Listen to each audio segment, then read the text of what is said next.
I want you to sit with me for a minute before I pull anything. Because the energy I felt when I started this reading is not what I usually feel.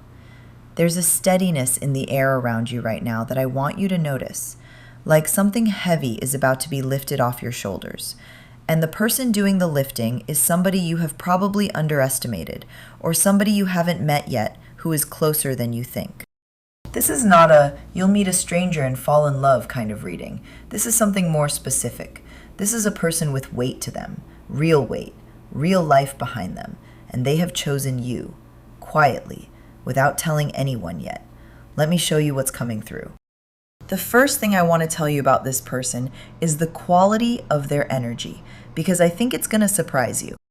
They are powerful, but not in a loud way, not the way you'd recognize from movies. This is somebody who walks into a room and you wouldn't necessarily clock them right away. They're not performing their power. They don't need to. They've built something real with their life, whether that's a business, a career, a position, a level of stability that took them years to construct. And they carry it the way somebody who's done the work carries it, quietly, without announcement. I'm picking up that they have resources, real resources, the kind that makes most of what stresses you out about life not stressful for them. They're past the survival stage. They've built through it. And what they have, they built themselves or earned the position to receive.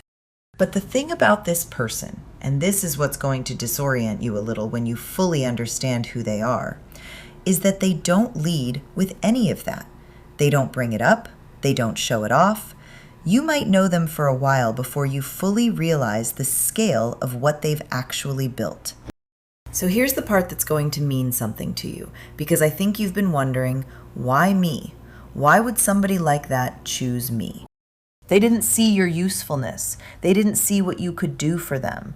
They didn't see your potential as somebody to mold or polish or upgrade. They saw your soul, like the actual you, the one underneath all the noise. And what they saw was somebody who is genuine in a world full of people who aren't. Somebody who treats people the same, regardless of what those people can do for them. Somebody who has depth that doesn't announce itself. Somebody who has been through things and didn't get hard from it, got kind from it. That's so rare. People in this person's life mostly want something from them. Access, money, association, attention. You don't. That alone makes you stand out so much, it's almost disorienting for them. I'm picking up that there was a specific moment they realized it. A moment where you did something small that you would never even remember doing. The way you spoke to someone nobody else was paying attention to. The way you didn't react to something most people would react to. A choice you made when you didn't know they were watching. That moment lodged in them. They've been thinking about it ever since. The reason this person is drawn to you specifically, and not the 10 other people who orbit around them trying to get their attention, is that you treat them like a person. Just a person. You don't get nervous around what they've built. You're not starstruck by their position. You don't perform when they're around. You don't ask questions designed to impress them or position yourself near them. You just talk to them, like a human, like you'd talk to anyone whose company you genuinely enjoyed. And to them, that is the rarest thing in the world. This person has been treated like an object for a long time, an object of admiration, of envy, of wanting. They've been around people who saw them as a step towards something those people wanted. You're not on that staircase. You're standing somewhere completely separate, in your own life, with your own world, not looking up at them. They had to come find you. And the fact that they had to come find you is exactly what made them want to. You being unimpressed is the most impressive thing about you. And I don't mean cold, I mean grounded. You see them, the real them, the person, not the position. And nobody else in their life is doing that right now. I have to talk about this part carefully because I know it's going to hit somewhere tender for you. You have been carrying a lot for a long time by yourself. The financial pressure, the planning, the worrying about the future, the math you do in your head every time you make a decision, the moment of panic when an unexpected bill shows up, the way you've had to be the strong one, the way you've had to figure it out alone, the way you've had to be your own safety net because nobody else was going to be one for you. This person sees that. They don't see you struggling. You don't look like someone struggling. You've held it together too well for that. But they see the weight you've been carrying. And the instinct that has been activated in them is not pity. It's not rescue. It's something different. It's the instinct to provide, to take some of that off you. Not because you can't carry it, because you've been carrying it alone for too long, and they want to be the one who finally helps carry it with you. For a lot of you, this person is going to provide in real, material ways. Money is going to stop being a stress in the way it has been. They are not going to let you worry the way you've been worrying. That's just not how they operate. But also, and this is the part you might not be ready for, they want to provide emotionally. They want to be the soft place. They want to be the person you come home to and exhale around. The person whose presence makes your shoulders drop. That's the providing they're most excited about. The financial stuff is just the easy part for them. I have to give you a heads up about something. When this love arrives, your first reaction is going to be suspicion. Not toward them, toward the situation, because it's going to feel too good, too easy, too steady. You're going to keep waiting for the other shoe to drop. You're going to look for the catch. You're going to almost want to find a problem, just so the experience feels familiar. And that's because you've been trained by every relationship before this to expect a catch, to expect the warmth to come with a cost, to expect the kindness to be followed by withdrawal, to expect the offer of help to come with strings. So when this person shows up consistently warm, consistently steady, consistently there, your nervous system is going to short circuit a little. It's going to be like, wait, where's the bad part? There has to be a bad part. There isn't a bad part. That's the part I want you to hear. There genuinely isn't a catch. This person is just safe. And safe is going to feel weird at first. It's going to feel almost boring compared to what you're used to, because what you're used to has been laced with anxiety, and anxiety reads as intensity, and you've been confusing intensity for love for so long that calm is going to feel suspicious. Don't sabotage it for being calm. Calm is the win. Calm is what you've been praying for without realizing. Let me tell you what daily life with this person actually looks like, because I think you need a concrete picture. They follow through. If they say they're going to do something, it gets done. Not eventually, when they said. They text back, not in a clingy way, but in a, I respect that you sent me something and I am responding to it like an adult way. You will never spend 3 days wondering where they are. They will never leave you on red for fun. They will not test you, play games with you, or make you guess where you stand. You will always know where you stand because they will tell you where you stand. They consider you in decisions, even small ones. They'll be ordering food and they'll ask what you want. They'll be making a plan and check that the timing works for you. They'll remember a small thing you mentioned in passing weeks ago and bring it up like it's normal to remember those things. It is normal to them. It's just not normal to anyone you've been with before. They're proactive. You don't have to nag. You don't have to remind. You don't have to be the project manager of the relationship. They show up. They handle things. They notice when you're tired and adjust around it. They notice when you're stressed and don't add to it.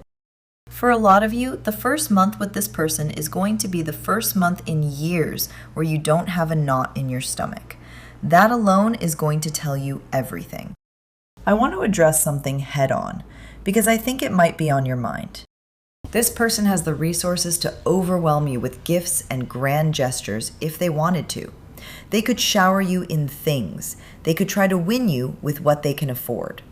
And they're not going to.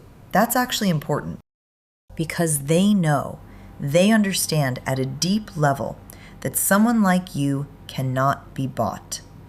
They know that if they came at you with money and luxury and expensive things, you would close down. You would feel like a possession, not a partner, and they would lose you. so they're not going to do it that way. What they're going to do is pursue you with their attention, with their time, with their consistency, with the way they listen, with the small things they do that nobody who didn't actually care would bother to do. The gifts, when they come, will be specific, personal, sometimes small, something that proves they were paying attention to a thing you mentioned once, not something they grabbed because it was expensive. There might be a single object early on that feels significant, something simple, something gold or warm colored, something you'll keep. It won't be the most expensive thing they ever give you. It might be the most meaningful because of when it came and what it represented. There's a layer to this person that almost nobody in their life gets to see. And I want to tell you about it because you're going to be one of the few people who sees it. Publicly, in their professional world, in front of most people, they are composed, controlled, maybe even a little distant. They have to be. The position they've built requires it. People who let too much of themselves show in their world get used, or get hurt, or get taken advantage of.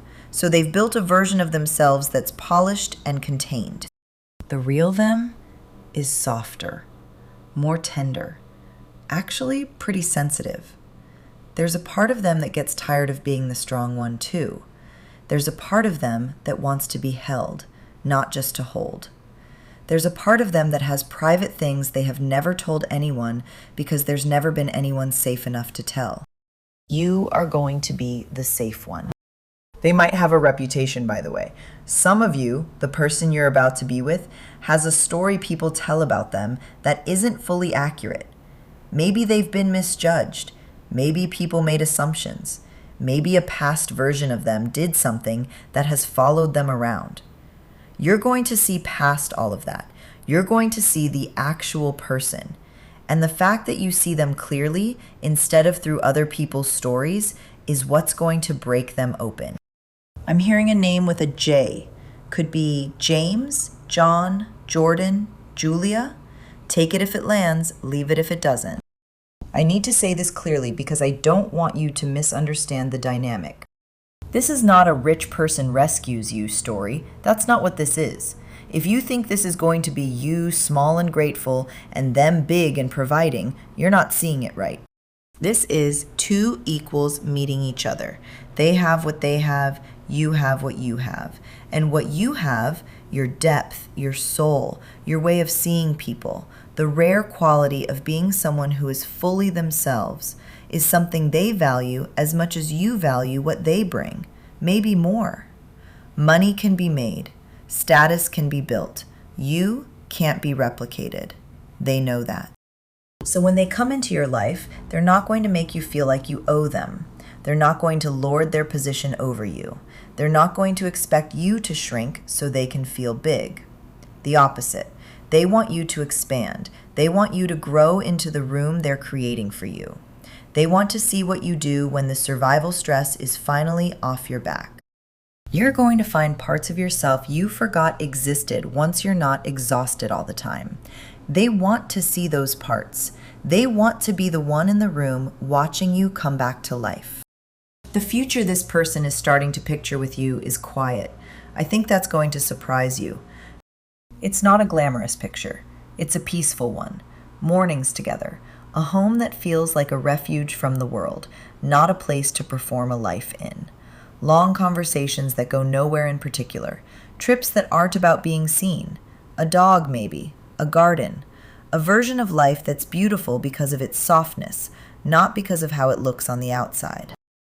This is somebody who has had the loud life, the achievement, the status, the constant motion.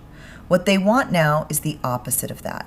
What they want is somebody to come home to, somebody whose presence makes the rest of it worth it.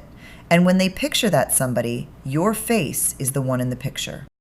There's an offer coming. I want to flag it for you so you're ready. Not a marriage proposal, that's later. Something earlier. An offer of access to their world, to their time, to a part of their life most people don't get invited into. When that offer comes, your job is just to receive it. Don't deflect. Don't make a joke to deflate the moment. Don't say something to make yourself smaller in response. Just receive it. I want to close with one piece of advice because I think it's the most important thing I can give you. Let yourself be provided for. I know that sounds simple.